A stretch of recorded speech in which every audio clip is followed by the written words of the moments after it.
नमस्कार. सुनीता कुकिंगमध्ये तुमचं सगळ्यांचं खूप खूप स्वागत आहे. आज आपण बनवणार आहोत हेल्दी, पौष्टिक आणि टेस्टी ड्रायफ्रूटचे लाडू. बघा इथं किती छान लाडू बनवले. तर चला रेसिपी आपण इथं स्टार्ट करूया. मी इथं एक बाउल घेतलंय. त्या बाउलमध्ये इथं 500 ग्राम बदाम घेतले, तेवढेच 500 ग्राम काजू घेतलेत आणि 500 ग्राम इथं मी पिस्ता घेतलेत. पिस्ता आपल्याला सगळे फोडून काढायचे आहेत. फोडून झाल्यानंतर हे सगळे ड्रायफ्रूट छोटे छोटे तुकड्यामध्ये इथं कट करून घ्यायचे.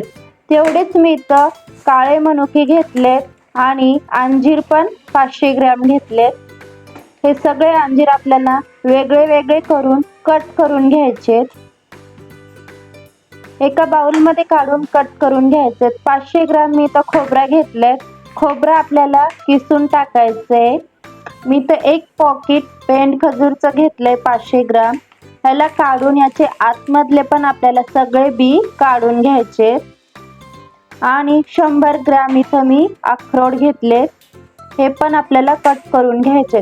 इथं घेतलेत मी सनफ्लावरचे बी, पंपकिनचे बी आणि वॉटरमेलनचे बी. हे सगळे आपल्याला इथं छानपैकी भाजून घ्यायचे. हे बघा मी सगळे ड्रायफ्रूट एवढे छोटे छोटे तुकडे केले. तुम्ही वाटलास तर मिक्सर मधून पण फिरून घ्या, पण जास्त बारीक नाही करायचंय. एका कढईमध्ये घ्यायचंय तर तूप, हे देसी तूप घेतलंय, छान वास येतं याचं. आणि आपल्याला बदाम इथं छान भाजून घ्यायचे. कमी गॅसवर 5 ते 6 मिनिटं हलवत राहायचंय, म्हणजे हे छान भाजले जातात. सेम तूप टाकून इथं आपल्याला काजू पण भाजून घ्यायचे. भाजून झालं की सगळं आपल्याला एका ताटामध्येच काढायचंय. सेम तूप टाकून इथं अक्रोड पण भाजून घ्यायचे. मी याच्यात पिस्ता आणि खोबरं पण ॲड केले आणि हे छान आपल्याला कमी गॅसवर 5 ते 6 मिनिटं कलर चेंज होईपर्यंत भाजून घ्यायचे. हे बघा असं भाजलं की काढून घ्यायचं ताटमध्ये. आता याच्यात टाकायचंय पंपकिनचे बी, सूर्यफूलचे बी आणि वॉटरमेलनचे बी.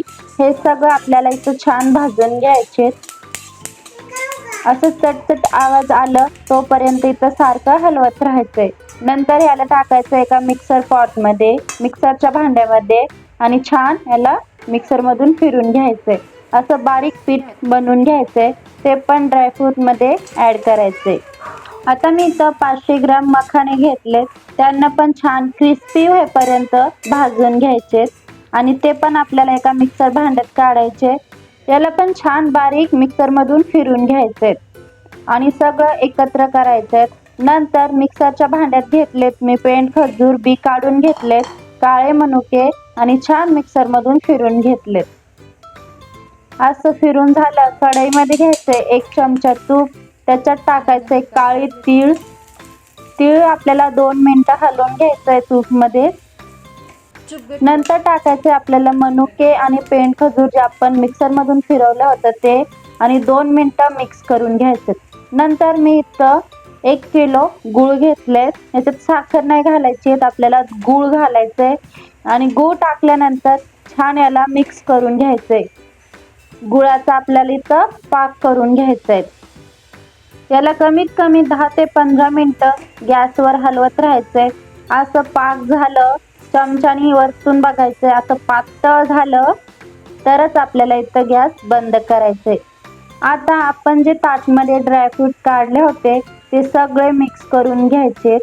सगळे इथं एकजीव करून घ्यायचे हाताने आणि नंतर बनवलेलं गरमागरम पाक लगेच याच्यात टाकायचंय. सगळं पाक याच्यात टाकलं की याला व्यवस्थित मिक्स करून घ्यायचंय. थोडंसं लवकरच करायचंय, थंड झालं तर हे मिक्स होणार नाही आणि परत याचे लाडू बनणार नाहीत. तर पटपट, तर जेवढं फास्ट होईल तेवढं याला मिक्स करून घ्यायचंय. थंड अजिबात होऊ द्यायचं नाही. आणि मिक्स झालं याचे छोटे छोटे तुम्हाला जेवढ्या साईज मध्ये आवडतात तेवढ्या साईज मध्ये लाडू बनवून घ्यायचे. जास्त मोठे नाही, मीडियम साईज मध्ये बनवून घ्यायचे आणि असं हातावरती याला गोल गोल फिरून घ्यायचे. म्हणजे वरतून असे लाडूंना चमक येते, हातावरती गोल फिरवलं की लाडूंमध्ये चमक येते बघा, कसं तेल सारखं चमक आली आहे. अशाच पद्धतीने इथं तुम्ही सगळे लाडू बनवून घ्यायचे. हे बघा आपले सगळे लाडू तयार झाले. हे कमीत कमी 3 ते 4 किलो आपले लाडू झालेले आहेत. चवीला पण खूपच छान आहे, पौष्टिक आहेत, हेल्दी आहे. तुमच्या लहान मुलांना ज्यांना ड्रायफ्रूट आवडत नाही अशा पद्धतीनं तुम्ही लाडू बनवून खाऊ घाला. खूप पौष्टिक हे लाडू आहेत आणि हे लाडू वजन वाढवण्यासाठी पण मदत करतात. तर मी असेच रेसिपी रोज बनवते, तर तुम्ही पटकन आपल्या चॅनलला लाईक करा, शेअर करा, सबस्क्राईब करा. रेसिपी घरी ट्राय करा आणि पटकन चॅनलला सबस्क्राईब करा.